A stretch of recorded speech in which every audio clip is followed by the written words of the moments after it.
안녕하세요. 오늘 루푸스와 임신이라는 주제로 발표를 맡게 된 인제대학교 일산백병원 류마티스내과 윤보영입니다. 초대해 주셔서 감사합니다. 네, 오늘의 아젠다는 루푸스 최근 진단 기준에 대한 업데이트를 말씀드리려고 하고요. 두 번째로는 루푸스가 임신에 미치는 영향, 임신이 루푸스에 미치는 영향에 대해서 이야기해보고 그 다음에 임신이나 수유 중에 루푸스 환자의 약물 치료 그리고 어, 루푸스 환자에서 임신을 원할 때 어떻게 컨설테이션 해야 되는지에 대한 주제로 말씀드리도록 하겠습니다. 네, 루푸스의 자연 경과입니다. 교수님들 잘 아시다시피 루푸스라는 병이 가임기 때 가장 액티베이션 되는 질환입니다. 그래서 어, 젊은 여자분들이 이 산부인과 의사와 류마티스 내과 의사를 동시에 고민에 빠지게 하는 그런 질환인 것 같습니다. 하지만 현재 루푸스 치료가 또 많이 좋아졌기 때문에 우리가 적절하게 치료한다면 무사히 임신 출산하고 생애 주기를 스테이블하게 또 보낼 수도 있겠습니다. 네, 최근에 업데이트된 루푸스 진단 기준에 대해서 말씀드리겠습니다. 최근 뉴마톨로지 진단 클래시피케이션들이 많이 업데이트가 되었는데요. 대부분의 기존은 이렇게 점수제를 이용해서 각 점수에 웨이트를 줘서 토탈 스코어링을 맞추는 형태로 진단 기준이 바뀌고 있습니다. 류마티스 관절염도 마찬가지고요. 각각 증상에 웨이트를 줘서 토탈 스코어 얼마면 진단할 수 있다 이런 식으로 분류 기준을 만들고 있습니다. 루푸스도 마찬가지라서요. 크게 클리니컬 도메인이 있고 이뮤놀로지 도메인이 있습니다. 각각 토탈 점수가 39점에서 12점까지 나오게 되어 있고요. 각각 장기 계통별로 분류되어 있고 각 계통마다 뭐 예를 들면 헤마톨로지 니코페니아도 있고 헤몰라이틱 아네미아도 있다. 이렇게 하면 가장 높은 점수 하나만 반영하는 형태로 되어 있습니다. 그래서 토탈 스코어를 내고 그다음에 이뮤놀로직 도메인에는 컴플리먼트 낮은 것, 그다음에 루푸스 스페시픽 안티바디인 dsDNA, 스미스 안티바디가 있는 것, 그다음에 안티포스포리피드 안티바디가 있는 것이 스코링 시스템에 지금 들어가 있습니다. 그래서 토탈 0점에서 51점까지 가능하게 되어 있고요. 여기에 있는 알고리즘을 보시면 우리가 루푸스는 ANA가 음성인 루푸스는 없다 이렇게 말할 정도로 굉장히 센시티비티가 높은 그런 항체가 되겠습니다.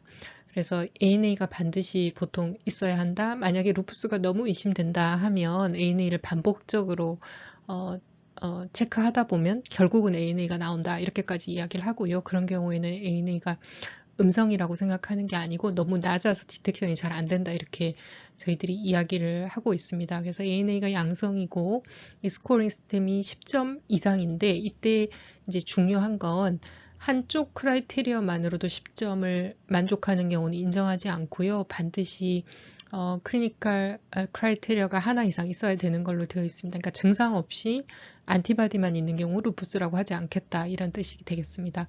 그래서 증상이 있고 토탈 스코어리가 10점이 넘어가면 루푸스라고 진단을 하겠습니다.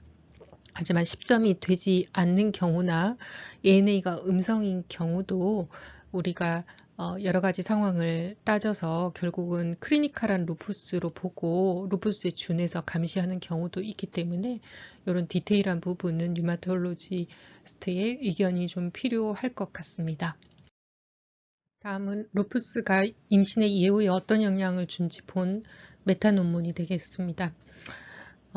이전에 루푸스 네프라이티스를 앓은 적이 있는 경우, 그리고 임신 당시에 액티브한 디지즈를 가지고 있었던 경우, 그다음에 세컨드 안티포스포리피드 신드롬을 가지고 있는 경우, 그러니까 루푸스가 있으면서 안티포스포리피드 신드롬이 있는 경우가 되겠습니다.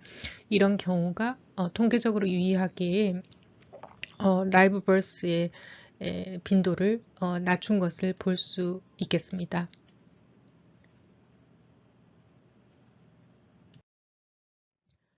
본 메타 논문에서 루푸스가 임신의 예후에 어떤 영향을 주는지를 정리한 그림이 되겠습니다.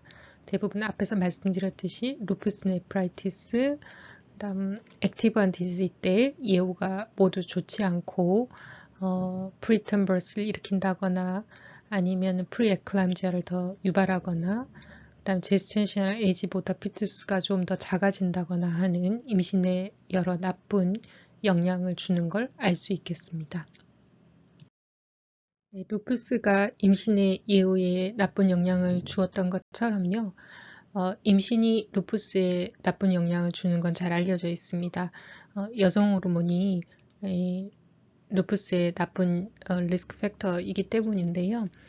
우리가 임신 중에 이제 플레어 되는 경우를 우리가 마일드, 모더레이트, 시비어로 좀 나누어서 볼 수 있고요.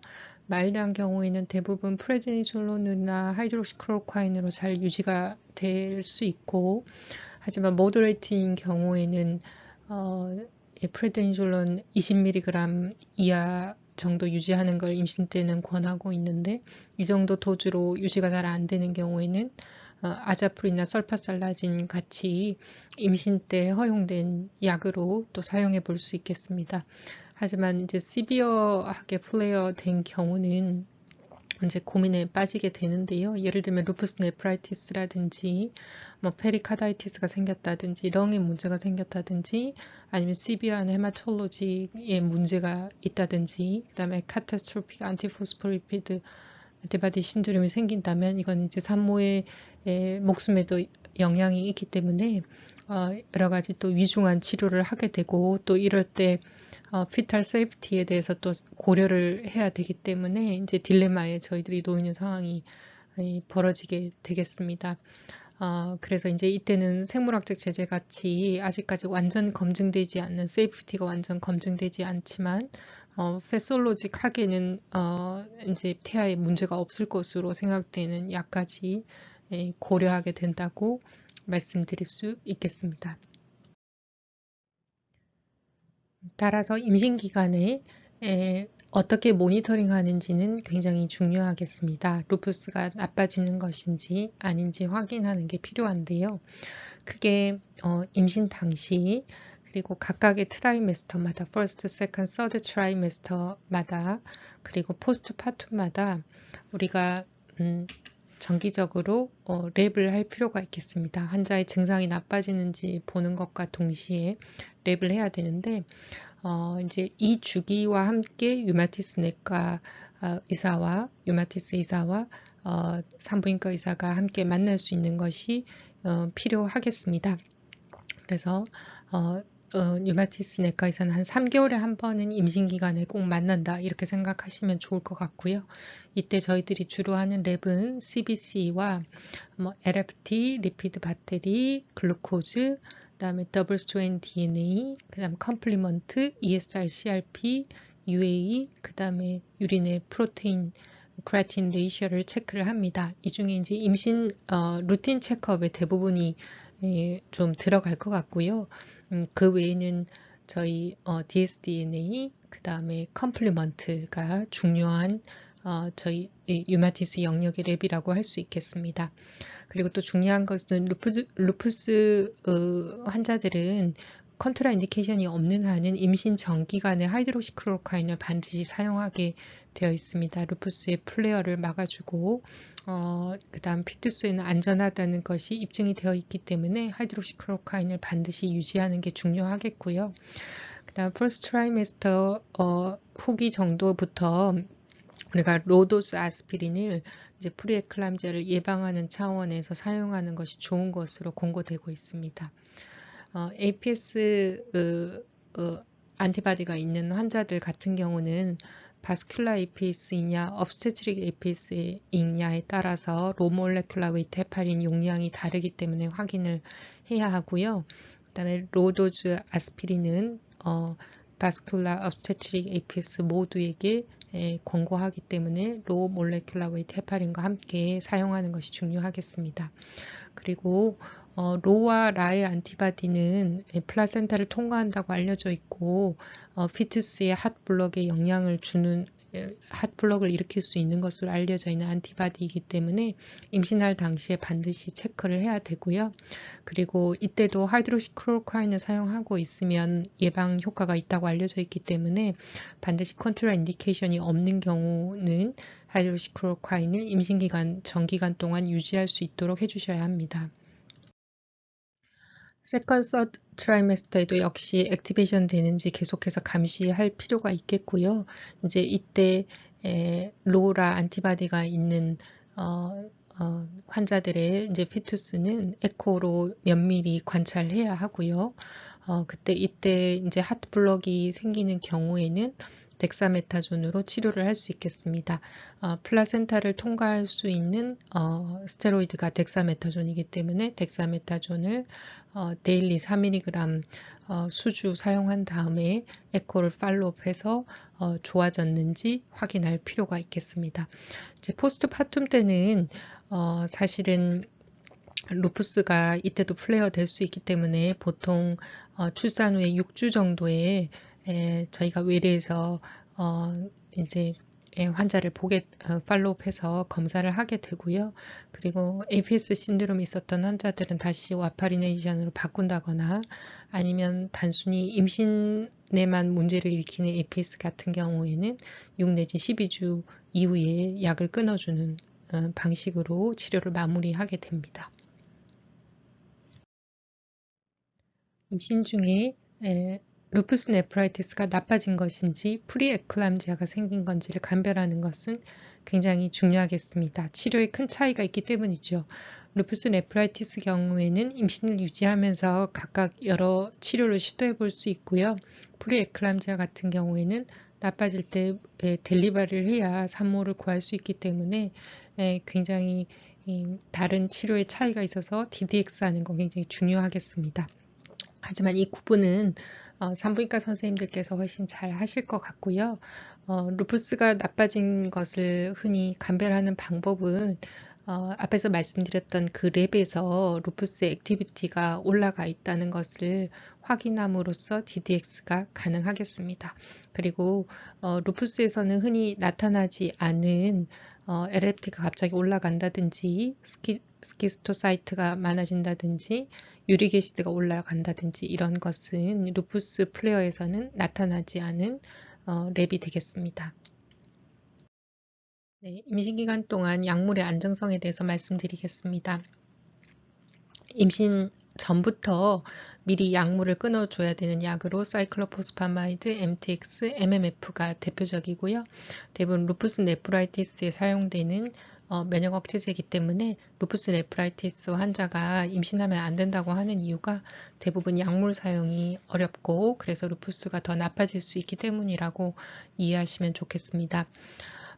임신 전 기간과 그리고 수유까지 전부 안전한 약으로 아자프린, 사이클로스포린, 하이드로시클로카인, 타크로리무스 같은 면역 억제제가 있습니다.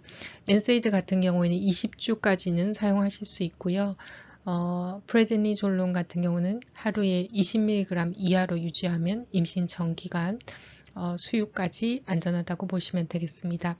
임신이 확인되면 끊어줘야 되는 약으로 여러 가지 생물학적 제재가 있습니다. 생물학적 제재는 그 원리상 플라센타를 통과하지 않을 것이라고 생각하지만 현재까지 자료가 너무 다 미비해서 리코멘데이션 하고 있지 않다고 보시면 되겠습니다. 흔히 저희 유마톨로지스트들이 루푸스의 보약이라고 부르는 하이드로시클로카인입니다. 하이드로시클로카인의 메커니즘은 코로나 때도 되게 유명세를 탔기도 했지만요. 보시면 오토이뮨 디지즈, 캔서, 그다음 디스리피데미아, 그다음 혈당에까지도 좋은 영향을 주고 있습니다. 하이드로시클로카인의 기전이 이제 세포막에 작용해서 폐하를 조절함으로 해서 여러 가지 좋은 기전을 나타내고 있는데요. 물론 도즈 디펜던트한 부분이 있기는 하지만 굉장히 루푸스에서는 반드시 필요하고 임신기간에도 굉장히 안전하기 때문에 가능하면 임신기간에 하이드로시클로카인이 잘 유지될 수 있도록 도와주시면 감사하겠습니다. 하이드록시클로로콰인이 루푸스를 가지고 있는 산모에만 도움이 되는 것은 아니고요. 안티포스포리피드 안티바디를 가지고 있는 산모의 피투스가 페티스로 가는 혈관을 잘 유지하는 데도 굉장히 중요하기 때문에 나중에 정상적인 아이를 출산하는 데 예후에도 하이드록시클로로콰인이 이득이 있다는 것이 알려져 있습니다. 네, 이것은 임신을 원하는 루푸스 환자에게 어떻게 상담할 것인가 하는 알고리즘이 되겠습니다. 맨 처음 해야 될 일은 디지즈 액티비티를 평가하는 게 되겠습니다. 디지즈 액티비티는 임신 전에 미리 평가하고 계획되기를 권고하고 있고요. 루푸스 네프라이티스가 있는지 중요한 액티비티 랩을 확인을 하고요. 그 다음에 이전에 임신의 예후들을 확인하고 그 다음에 스롬보틱 이벤트가 있었는지 확인을 합니다. 그리고 나서 환자가 복용하고 있는 약물들을 쭉 리뷰를 하고 이 중에서 하이드록시클로로콰인의 복용은 굉장히 중요하기 때문에 계속 유지해야 되겠습니다. 그리고 먹지 말아야 될 약을 먹고 있다면 이 부분을 정리를 하고 정리를 할 수 있는지 확인해야 되겠고요. 그 다음에 세 번째로는 코모비티가 있는 경우는 컨트롤이 잘 되는지 확인을 해야 되겠습니다. 키드니 디지즈가 있다든지 당뇨나 혈압이 있는 경우는 이게 먼저 조절이 되는 게 중요하겠고요. 조절이 잘 된다고 하면 우리가 베이스라인 랩을 체크합니다. 베이스라인 랩은 앞에서 여러 번 나왔던 것과 동일하고요. 다음에 우리가 팀을 이루어서 류마티스 의사와 그리고 산부인과 의사가 팀을 이루어서 정기간 동안 루푸스 환자의 임신을 잘 조절하는 것이 중요하겠습니다. 네, 이것은 유럽 류마티스 학회 리코멘데이션이 되겠습니다. 한번 읽어봐 주시고, 네, 이것이 그 논문입니다. 읽어봐 주시면 감사하겠습니다. 네, 오늘 강의는 여기서 마치겠습니다. 감사합니다.